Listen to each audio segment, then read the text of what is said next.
It's been 3 years since Yamaha and Arctic Cat partnered to produce the Viper.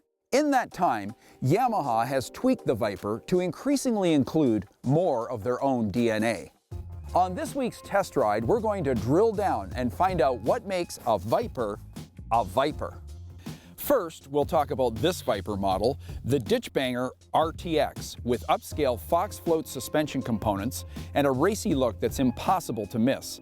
The Viper wears its own appealing fascia and headlight, and the company has consistently produced exceptionally attractive graphic and coloration packages for the Viper.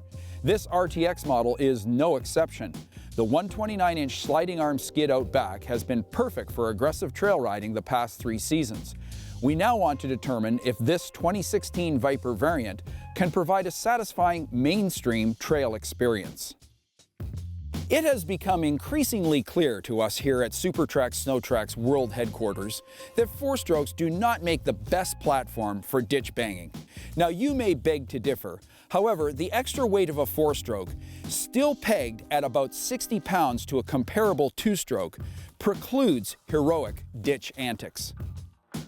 That reality is not necessarily bad. After all, there's a myriad of riding disciplines 4-strokes capably perform as well or better than 2-strokes.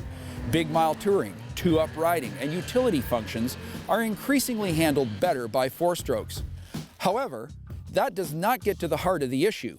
Is this 4-stroke powered Viper a legitimate performance trail sled or just an overweight wannabe?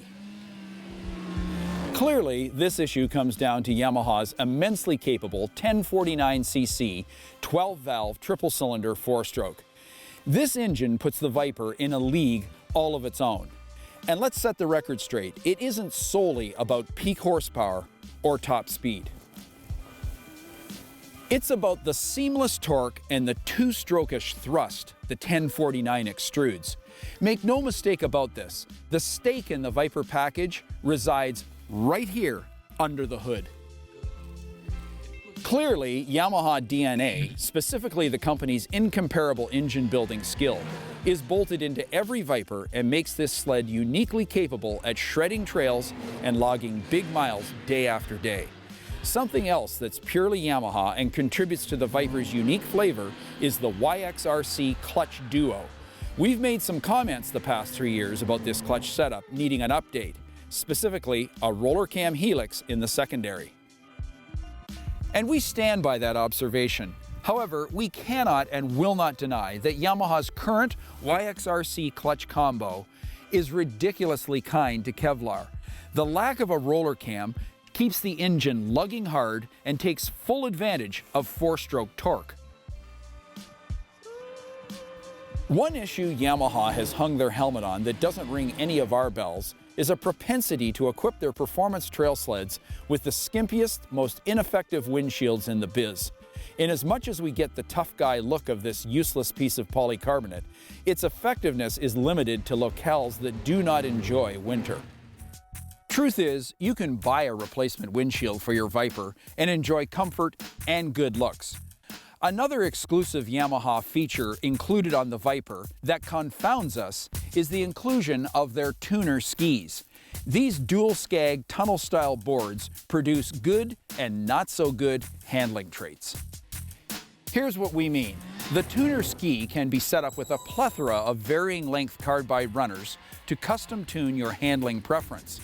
We've fiddled with inside and outside carbide lengths and can attest to this adjustability's effectiveness, but with one caveat: snow conditions. If the snow is relatively frozen and packed, these skis will carve predictably. However, when the snow is loose, tunnel-style boards produce unrepentant understeer or push as snow balls up in the tunnel and raises the ski bottom off the snow in turns. This is not uncommon with this design. The RTX upscale Fox suspension is among the best calibrated setups Yamaha has delivered using air spring front shocks. The feel at trail speed in chop or while standing through deep whoops is comfortable, using copious travel to isolate the rider from impacts. The sliding arm rear skid is legendary for leveling jigglers at high speeds. What hasn't been so legendary is Yamaha's previous torsion spring and rear arm shock calibration in bigger bumps. For model year 16, we think Yamaha has nailed the rear skids calibration, producing overall trail ride compliance we've not experienced with Fox performance dampers and air shocks. For model year 16, we think the Viper 129 R-TX has come into its own, delivering ride quality that's not just mainstream, but very good. When you shake out the Viper 129 R-TX, it all comes down to the engine. This chassis loves to be pulled around by the 1049 Yamaha triple.